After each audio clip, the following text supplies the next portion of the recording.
António José Seguro visitou as zonas com estragos provocados pelas tempestades em Coimbra. O colapso de cerca de Santo Agostinho obrigou o encerramento do mercado municipal. Secção de atletismo acusa a Direção-Geral de incompetência e má-fé.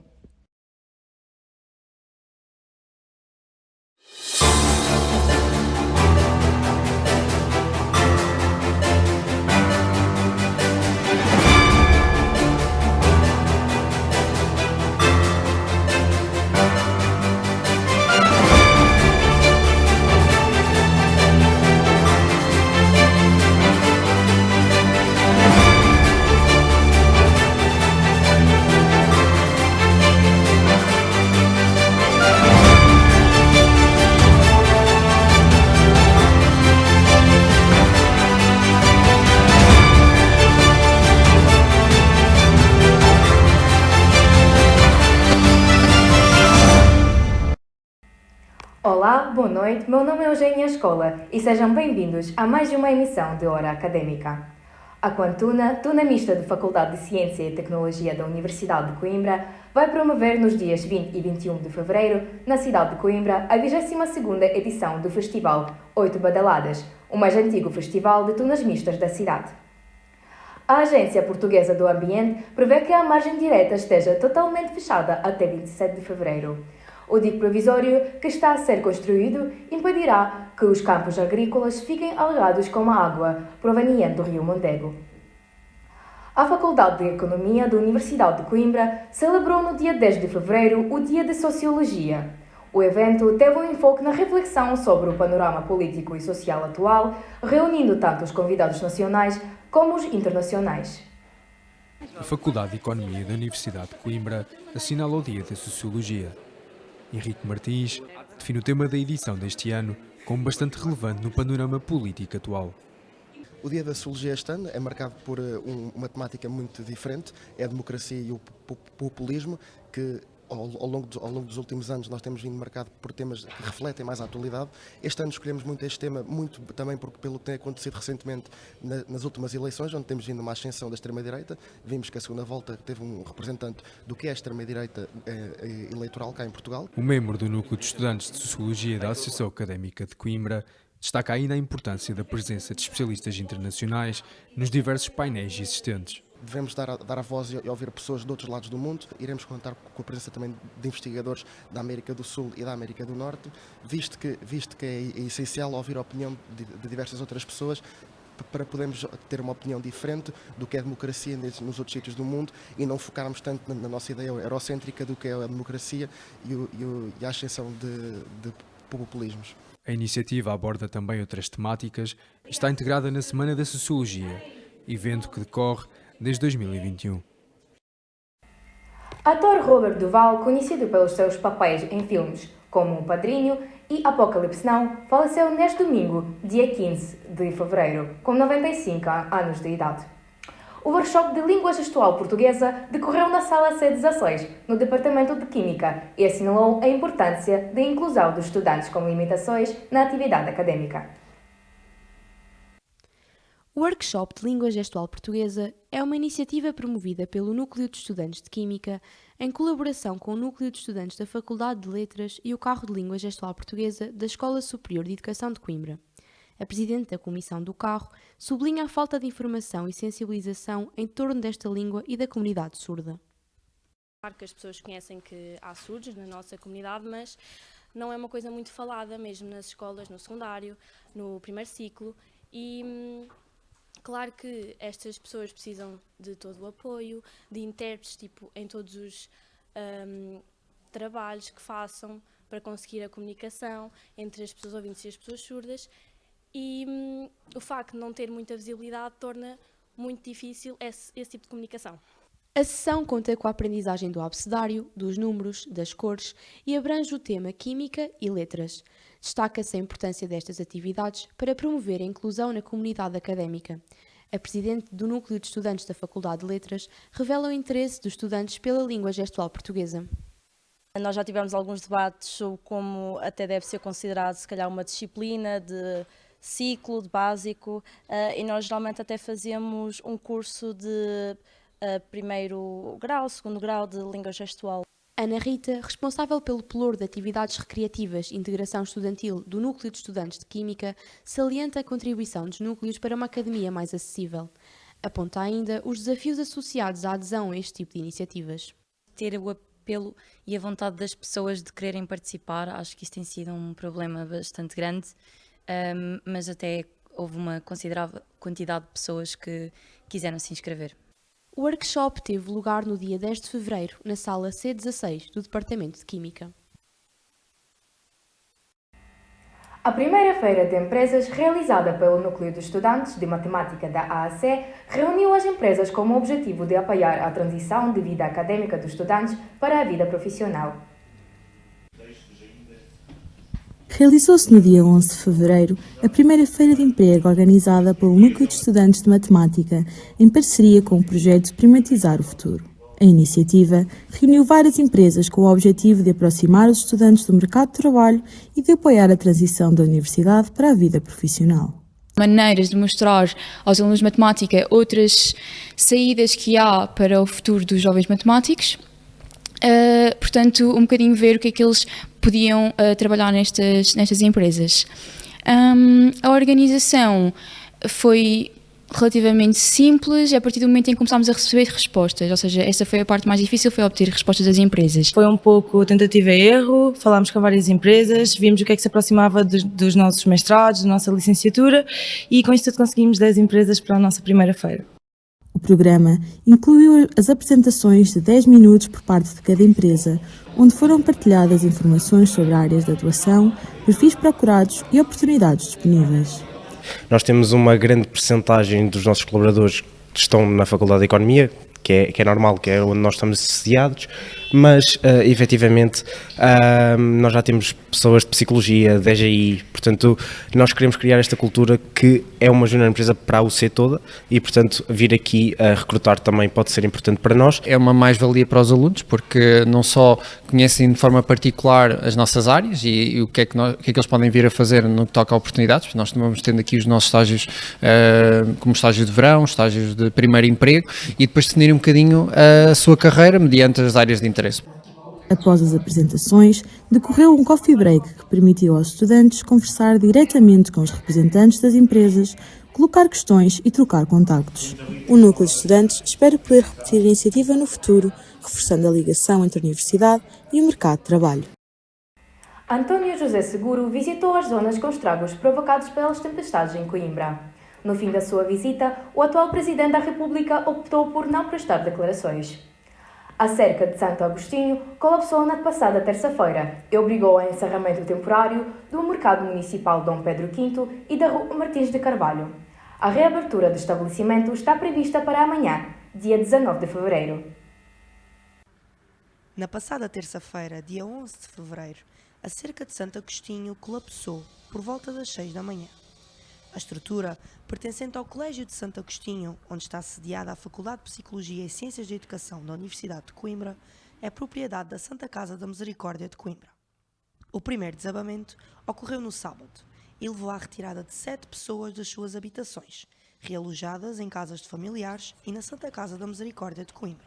O que aconteceu aqui foi um alimento de terras que aconteceu na noite de sábado. E que provocou depois a aglomeração de muitas pedras e muita terra e muitos detritos no patamar de cima da cerca de Santo Agostinho, que por sua vez, por causa das chuvas e por causa dessa pressão, acabou por partir os outros tabuleiros, os muros dos outros tabuleiros, tendo causado uma avalanche, digamos assim, porque é verdadeiramente uma avalanche que veio até aqui ao mercado e as pedras caíram até mesmo dentro do parque de estacionamento do mercado. O provedor da Santa Casa da Misericórdia de Coimbra afirma que estão a aguardar pelo relatório dos técnicos do Departamento de Engenharia Civil da Universidade de Coimbra. Ainda assim, aponta alguns fatores que provocaram este colapso. Nós podemos calcular que haja um conjunto de fatores, o principal dos quais é, sem dúvida, a pluviosidade contínua, permanente e intensa ao longo destes últimos dias. Por outro lado, há um conjunto de problemas de canalizações, de aglomeração, de detritos e de construções, porventura, não legais junto ao muro, que foram pressionando o muro de cima da cerca de Santo Agostinho. Tiago Maris acredita que se as condições meteorológicas se mantiverem, a cerca pode continuar a cair, devido à sua fragilidade em vários pontos. Esta derrocada levou ao encerramento da Rua Martins de Carvalho e do Mercado Municipal Dom Pedro V e o seu estacionamento. Os comerciantes foram ainda obrigados a retirar os seus bens do local por precaução. Em comunicado, a Câmara Municipal de Coimbra justificou este encerramento devido à instabilidade do talude da cerca de Santo Agostinho. É, de facto, um prejuízo em termos patrimoniais enorme. As pessoas, de facto, não conhecem, porque o jardim não era frequentado, mas quer as duas capelas que lá temos, quer a mina d'água, quer os 2 tanques de rega, são peças do século XVI. Portanto, toda a escadaria, toda a colunata, são peças do século XVI que realmente agora estão no chão e que é preciso, de novo, levantar. A Santa Casa da Misericórdia de Coimbra está em diálogo com o Ministério da Cultura e a Santa Casa da Misericórdia de Lisboa para a criação de uma linha de financiamento para a recuperação deste local, que é património da Unesco. Estava em marcha um projeto para recuperar este jardim e oferecê-lo à cidade. E por isso é com muita pena que nós vemos este aluimento de terras, mas que ao mesmo tempo é um desafio para, a partir de agora, começarmos a sua recuperação. Segundo a Proteção Civil Municipal, os prédios nas proximidades foram construídos em cima da muralha de Coimbra, não correndo risco de desabar. O mercado municipal continuará encerrado pelo menos até segunda-feira, onde a Proteção Civil de Coimbra voltará a avaliar a situação. Para abordar mais o assunto, tenho comigo no estúdio o Tiago Maris, o provedor de Santa Casa de Misericórdia de Coimbra. Antes de mais, boa noite, Tiago, e obrigada por aceitar o nosso convite. Muito obrigado, Eugénia. Sabe que pode contar comigo sempre para vir aqui à Associação Académica. Tenho muito gosto, como antigo estudante de Coimbra, estar sempre aqui ao vosso lado. Muito obrigado. Qual é o prejuízo patrimonial desta decorada? O prejuízo ainda não está contabilizado, mas podemos calcular, da nossa experiência, de que será realmente um prejuízo muito elevado. Neste momento estão a ser feitos ainda estudos de estabilidade do terreno e a partir daí será começada a fazer uma intervenção de estabilização dos vários patamares. Só depois faremos a terceiro nível de intervenção, que será de facto o restauro do colégio, o restauro do jardim, o restauro da cerca, a cerca do colégio, não é? Portanto, por isso é que eu disse o Colégio de Santo Agostinho, a cerca pertencia ao Colégio de Santo Agostinho, e vamos então fazer um restauro devolvendo-a à sua estrutura original, ou seja, reconstruir a colunata, reconstruir o tanque, a capela, a casa de fresco, a casa da cerca e restaurar todo o coberto vegetal, as árvores e as plantas e tornar a cerca num jardim aberto à cidade, um jardim que possa ser vivenciado e utilizado por todas as pessoas da cidade, e é isso que nos dará muito orgulho e que será de facto uma desforra em relação àquilo que, à partida que o mau tempo nos pregou. Portanto, vamos ver isto como uma oportunidade para fazer melhor e para abrir o jardim à cidade. Esta situação está a colocar a pressão adicional nos recursos de misericórdia, não é?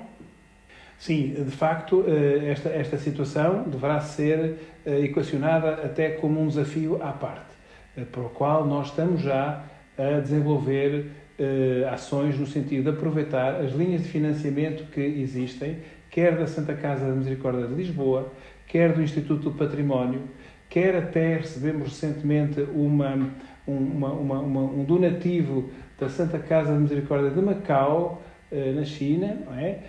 E temos já pessoas que nos perguntam pelos custos e por aquilo que será necessário em termos de esforço financeiro, com clara intenção de nos ajudarem. Estamos também a preparar a organização de um concerto solidário que irá, esperemos, poder também ajudar-nos a reunir as receitas necessárias para fazer a obra de restauro da cerca de Santo Agostinho.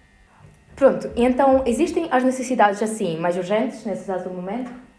Neste momento, em relação à cerca de Santo Agostinho, como lhe digo, ainda não está feito, ou melhor, existe um projeto, isto é importante que se diga, existe um projeto paisagístico de recuperação da cerca que, entretanto, foi posto em causa, que ia ser executado por nós, mas foi posto em causa por esta tragédia que aconteceu. Nós vamos recuperar esse projeto, vamos adaptá-lo agora às novas condições, depois do restauro da cerca, e vamos, de facto, avançar no sentido da recuperação da cerca.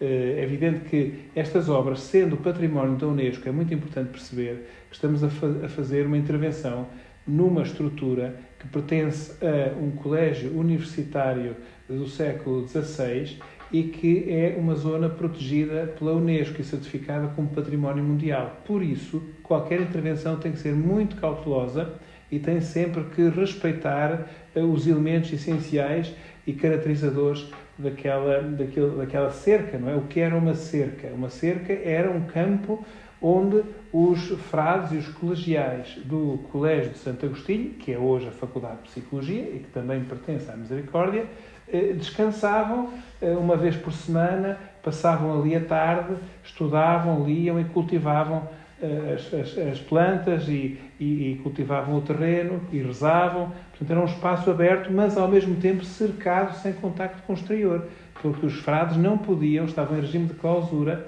e tinham uma ponte por onde passavam da Faculdade de Psicologia, portanto do colégio, que é hoje a Faculdade de Psicologia, passavam por cima para a cerca e não contactavam com ninguém no exterior. Essa característica, obviamente, abrir a cerca às pessoas é, no fundo, permitir que elas vivenciem, de facto, o aproveitamento de um espaço que era um espaço, ao mesmo tempo, muito, muito protegido, uma espécie de um pequeno bibelô que ali temos e com uma vista fantástica sobre a cidade. Um espaço muito aprazível para se estar. E, por último, qual é a mensagem que gostaria de deixar à comunidade nesta fase complicada? Bom, neste momento, nós não podemos falar só das cheias, temos que falar do mau tempo no seu geral e, sobretudo, do vento e da tempestade Christine.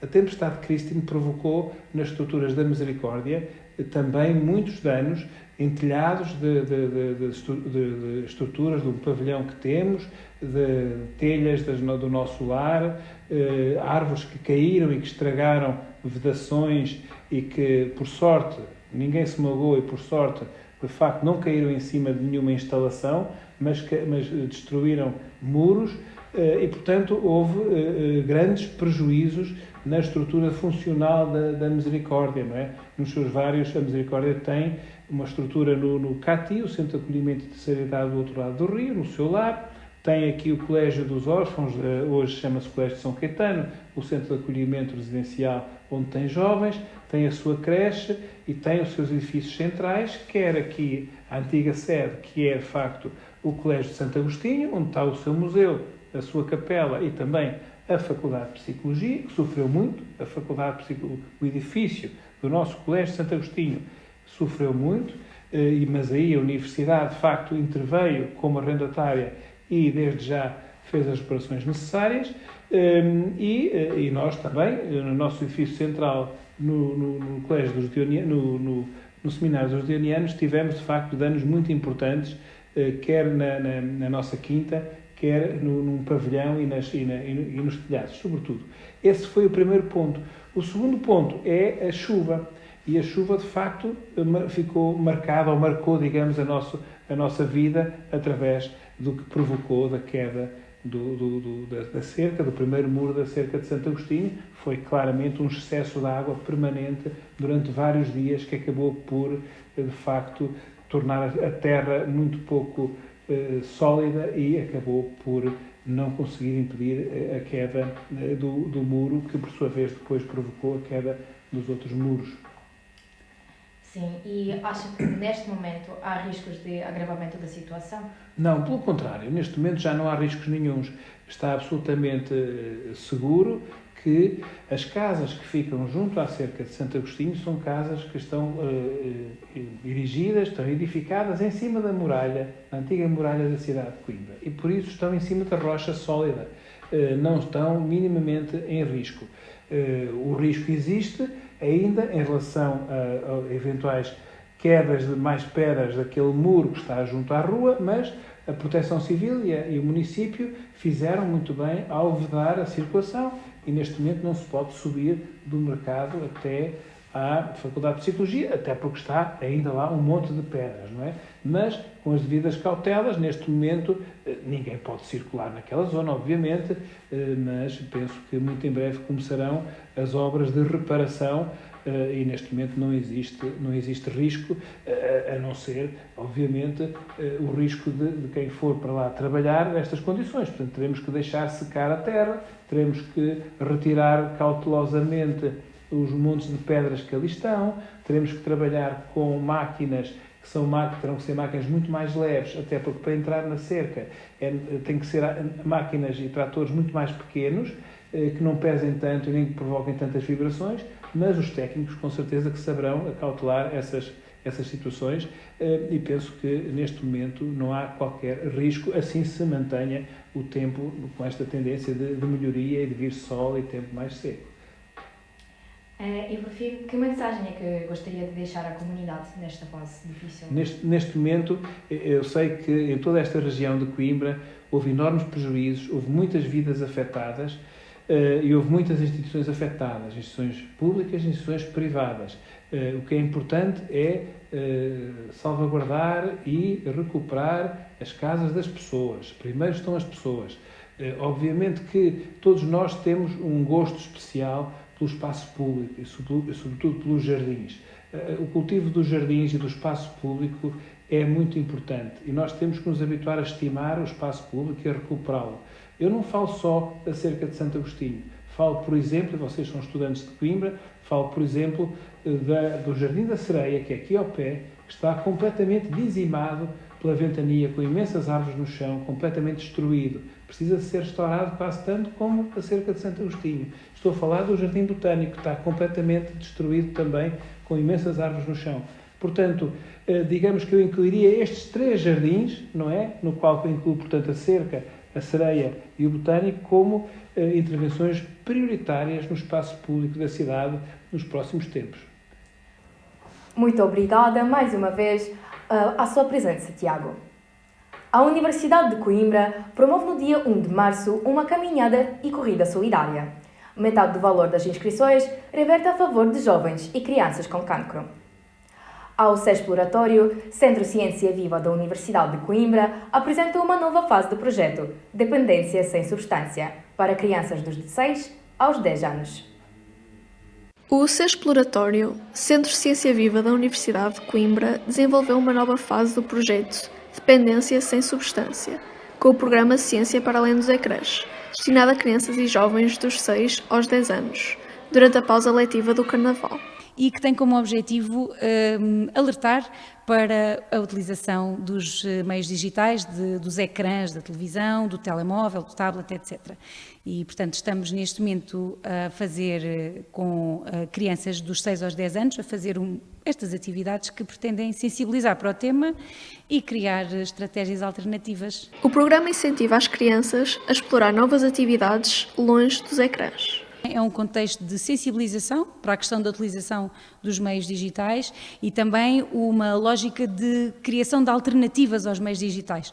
Muitas vezes estas crianças associam os ecrãs ao brincar e ao lúdico e é relembrar, o nosso objetivo é também relembrar que existem outras formas de brincar. Para além deste, outros temas abordados ao longo destas sessões foram Reconstrói em Família, Cultivar Sem Terra e o digital também é genial, que permitem uma didática sobre a utilização dos dispositivos eletrónicos de forma moderada. Todos os estudos têm revelado que o uso dos meios digitais tem sido um uso que cai cada vez mais numa lógica de dependência. O nosso objetivo é também ajudar crianças que já têm esta dependência diagnosticada, digamos assim, e prevenir que outras também venham a ter. A presença de ecrãs na vida das crianças tem crescido, acompanhando a evolução das tecnologias e as oportunidades que estas oferecem nos diferentes domínios do cotidiano. O Bloco do Beco foi adiado após as tempestades que afetaram Coimbra nas últimas semanas e continua sem a data prevista. O Carnaval é uma tradição que atravessa fronteiras e reinventa-se em cada comunidade. Em Coimbra, essa celebração tem sido marcada desde 2020 pela presença do grupo de percussão do Bloco do Beco. O músico Rodrigo Silveira, integrante do grupo, reflete o surgimento do Carnaval e as suas raízes. O Carnaval brasileiro acaba sendo um momento, e vem se desenvolvendo como um momento, que é criado principalmente por comunidades ligadas à afrodiáspora, né? Ligadas a serem ex-escravos e que vão utilizar dessa data ali para se manifestar. Explica ainda a importância que esta festividade tem para o povo e a cultura brasileira. Que o Carnaval vira como símbolo, seja na Bahia, seja no Rio de Janeiro, seja no Rio Grande do Sul, seja em qualquer lugar onde tem aglomeração de pessoas, o carnaval acaba virando esse símbolo de vivência do espaço, de vivência com pessoas. E isso é algo particular, isso é algo muito particular de como é que a sociedade brasileira se desenvolve e cria no carnaval esse símbolo. O músico distingue também o carnaval brasileiro e a forma como é comemorado em Portugal. Mas eu acho que essa é a diferença principal, que é a questão do tempo, da temperatura, né? E muitos carnavais que a gente tem aqui é tentando recriar esse sentimento de brasilidade, né? Até carnavais que são hoje compostos, grande parte, por integrantes portugueses, Carnaval da Mealhada, Carnaval da Estarreja, Carnaval de Sesimbra, são carnavais que se espelham na cultura brasileira, se espelham no desfile do Rio de Janeiro. Com o efeito das tempestades que assolaram o país nas últimas semanas, os eventos do Bloco do Beco não se realizaram este ano. Passamos agora para o desporto, com a Rafaela Pestana na Desportiva.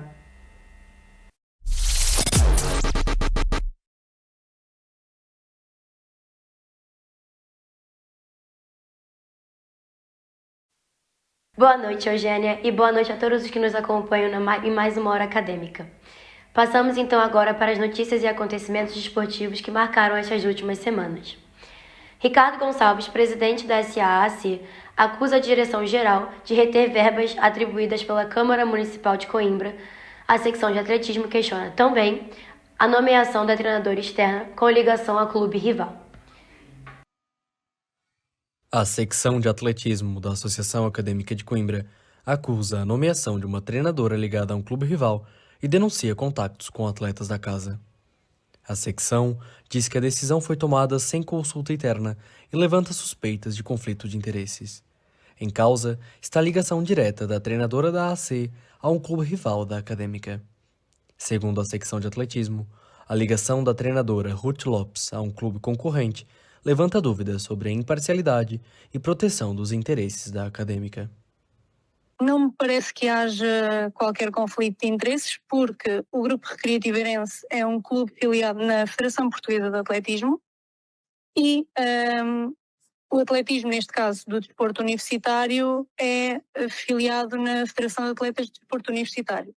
A FPA e a FADU não têm nada a ver enquanto federações. Ricardo Gonçalves, presidente da secção de atletismo da AC, afirma ter provas de contactos da atual treinadora com atletas da Acadêmica, incluindo menores.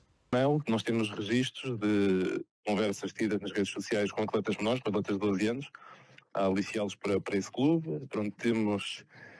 Sabemos que foram espalhadas várias vezes várias informações falsas sobre a nossa atividade, incluindo neste último verão que iríamos encerrar por estarmos cheios de dívidas, ou seja, por termos imensos valores a pagar, o que é completamente mentira. Ou seja, a situação, os únicos valores que tínhamos a pagar era elementos da direção, ou seja, neste caso a mim, e isso nunca colocou em causa a nossa continuidade futura para esta época. Confrontada com as acusações, a treinadora rejeita qualquer tentativa de captação de atletas da Acadêmica. Nós temos por hábito não falar diretamente com os atletas, muito menos menores. Habitualmente falamos com os treinadores. Eu, enquanto pessoa e não só como treinadora ou como responsável de um clube, falo efetivamente com muita gente, mas nunca no sentido de chamar atletas, muito menos da formação, para o meu clube. David Kalacha, vogal da política desportiva da Direção-Geral da AC, defende que a escolha da treinadora seguiu requisitos técnicos específicos. Os critérios foram bastante claros e objetivos. A treinadora Ruth Lopes é técnica distrital, diretora técnica distrital, por outras palavras é a selecionadora distrital e, como tal, vimos aqui uma oportunidade para continuar a valorizar o desporto universitário. A secção de atletismo contesta essa versão e acusa a Direção-Geral de não ter ouvido os responsáveis da modalidade. Eu acho que é vergonhoso e lamentável porque nós, na nossa estrutura, temos elementos mais do que capazes e credenciados para exercer estas tarefas.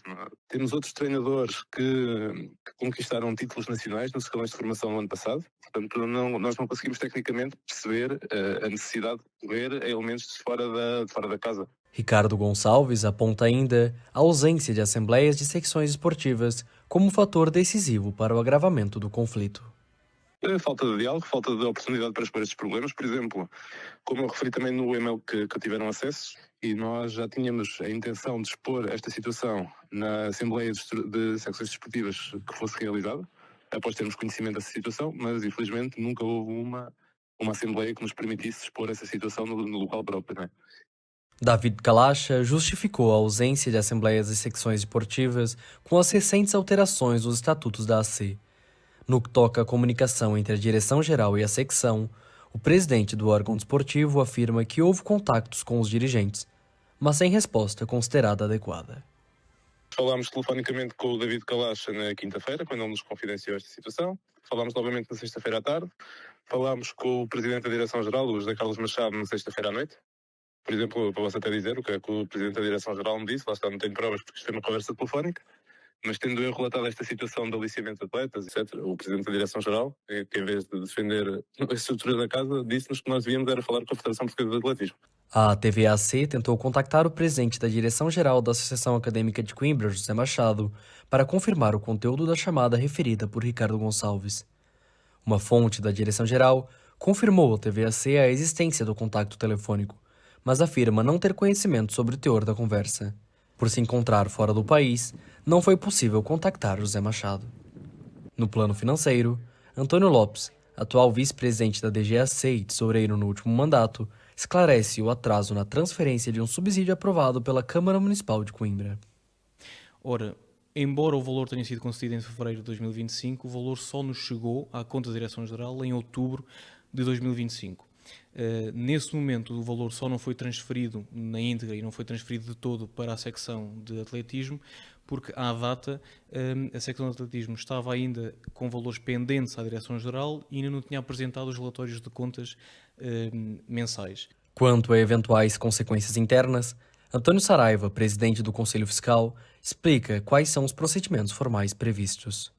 É assim, a queixa, dependendo depois a que órgão seja entregue, volto a repetir, preenchida no formulário correto que está na plataforma da Associação Académica de Coimbra, depois será entregue ao Conselho Fiscal, ao Conselho Disciplinar. Temos procedimentos diferentes. Se chegar ao Conselho Fiscal, o Conselho Fiscal fará em plenário, ou no caso em pleno de secções desportivas, assim se entender que faz sentido ser nisso, irá ser apreciada e depois votada e emitido um parecer sobre essa situação. Até ao momento, nenhuma queixa formal foi apresentada pela secção de atletismo na plataforma oficial da Associação Académica de Coimbra. Na tarde desta segunda-feira, 16 de fevereiro, foi comunicado por meio das redes sociais do Clube Futebol Benfica a morte da jovem atleta Mariana Rocha. O time lamenta a morte da jogadora, team manager e treinadora de formação do histórico clube português, recordando um de seus desejos finais. Não chorem quando se lembrarem de mim. Deem graças a Deus pelos bons tempos que passamos juntos. Dei-vos a minha amizade. Pensem na felicidade que me deram. Agradeço-vos pelo amor de cada um.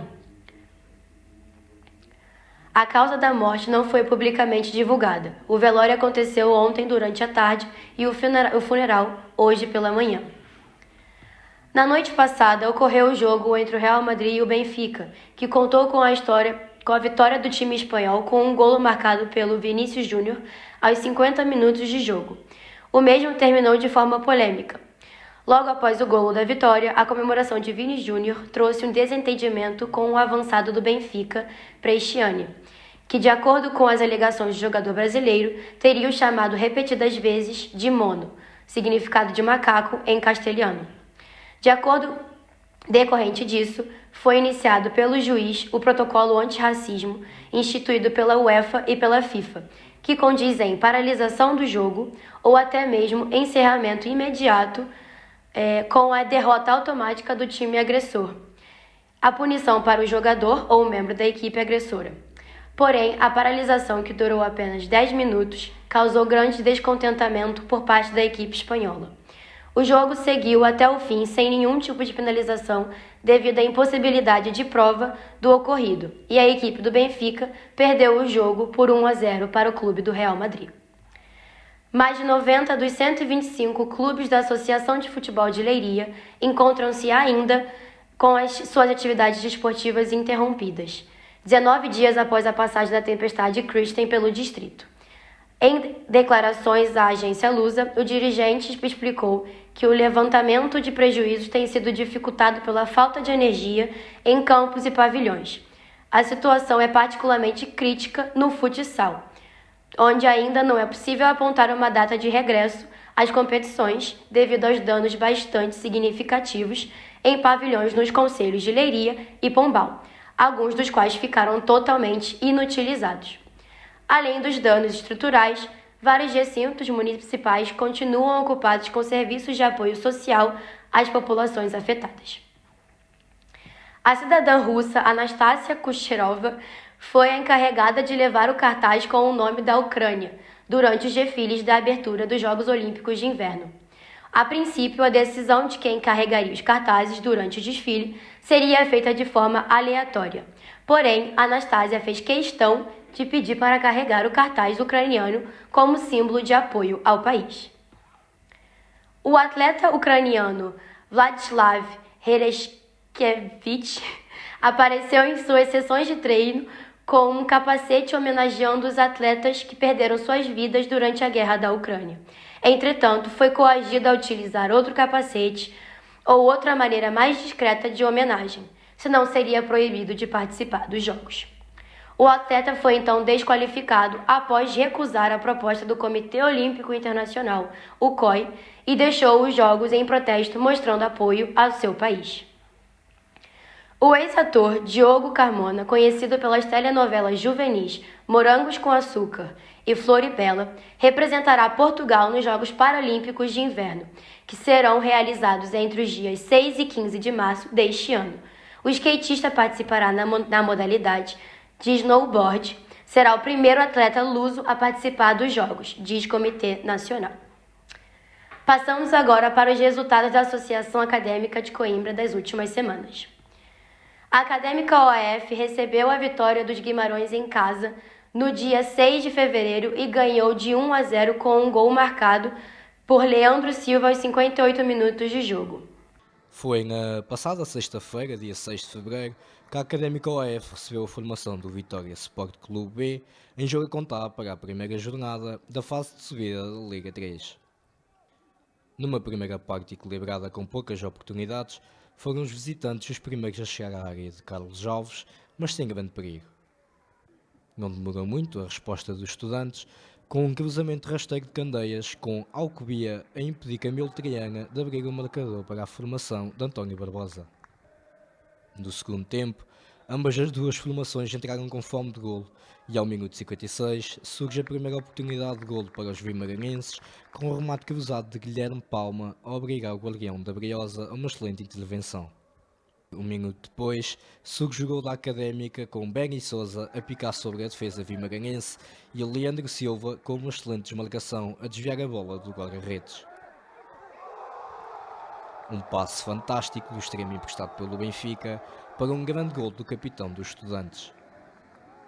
O Vitória não conseguiu ameaçar muito mais a baliza de Carlos Alves, com o único lance de algum perigo a aparecer aos 68 minutos, através de um livre de Hugo Nunes, que passou perto do poste esquerdo da baliza academista. Final do jogo, no estádio Cidade de Coimbra, a Académica começa com o pé direito na fase de subida da Liga 3. António Barbosa destaca a postura e a atitude dos seus jogadores e promete uma Académica competitiva para o restante da época. Valorizar a atitude dos nossos jogadores, a concentração, fundamentalmente isso, em perder o espaço para a jogada, ganhar a jogada, estar de frente para pressionarmos em bloco, estarmos compactos e depois tirar, obviamente, proveito do talento dos nossos jogadores contra um adversário de muito valor. Acho que acima de tudo vai ser sempre muito próximo e, como perguntou e bem, acho que a nossa equipa vai continuar aquilo que tem feito, que é esta competitividade que tem tido, independentemente do resultado e do adversário. Acho que é isso que os adeptos também se revêem. Agora, voltar a dizer o mesmo, que é o lugar mais importante, foi um jogo, foram 3 pontos, continuar a trabalhar. Gil Lameiras admite uma falta de definição da sua equipa nos momentos decisivos do jogo. Contente com a exibição, obviamente faltou-nos aqui algumas questões, algumas coisas, principalmente na agressividade no último terço, na nossa definição, alguma qualidade também ali. penso que foi muito por aí que não conseguimos concretizar as oportunidades, porque chegámos bem, com alguma qualidade à frente, mas principalmente no último terço faltou-nos essa qualidade e agressividade. Está então dado o pontapé de saída na fase de subida da Liga 3. No próximo jogo, a Académica desloca-se a Amarante. O próximo jogo acontecerá no dia 21 de fevereiro contra os belenenses e será realizado no Estádio do Restelo, em Lisboa. No feminino, a Académica OAF ganhou em casa do Académico de Viseu de 1-0 no dia 7 de janeiro, com um golo de Raquel Varejão. O próximo jogo será realizado no dia 22 de fevereiro contra o FC Ferreiras. A secção de futebol da Associação Acadêmica de Coimbra jogou contra o Eirense no dia 8 de fevereiro e o jogo terminou em empate, ficando 1-1. Na próxima jornada, a Acadêmica recebe o Esperança Atlético Clube e o jogo se realizará no dia 22 de fevereiro. No basquetebol, a equipe masculina da Acadêmica perdeu de 81-75 contra os Sangalhos no dia 7 de fevereiro. O próximo jogo acontecerá no dia 21 de fevereiro e será contra o Sub-23 do Benfica. Já no basquete feminino, o conjunto da Acadêmica conquistou uma vitória em cima do CTM Vila Pouca de Aguiar, no dia 8 de fevereiro, ganhando de 91-38. O seu próximo jogo será contra os Guifões no dia 22 de fevereiro. No que se diz sobre o handebol, a equipe da Acadêmica ganhou no dia 7 de fevereiro do ADC Benavente, de 36-23. O próximo jogo será realizado no dia 21 de fevereiro e será contra o São Paulo Paio de Oleiros. A equipe feminina de hóquei em patins defrontou o APAC Tojal no dia 8 de fevereiro, conquistando o empate, terminando o jogo em 1-1. Seu próximo jogo ocorrerá no dia 22 de fevereiro contra o clube Stuart Massama. Por final, no hóquei masculino, a Acadêmica empatou com o OC Barcelos no jogo que ocorreu no dia 7 de fevereiro. O jogo se encerrou com o placar 2-2. O próximo jogo acontecerá no dia 21 de fevereiro e a Acadêmica defronta o Termas OC. Por hoje é tudo na Desportiva. Meu nome é Rafaela Pestana. Tenham uma boa noite. Passa a bola de volta para você, Eugênia. Muito obrigada, Rafaela. Fiquem agora com a meteorologia da semana.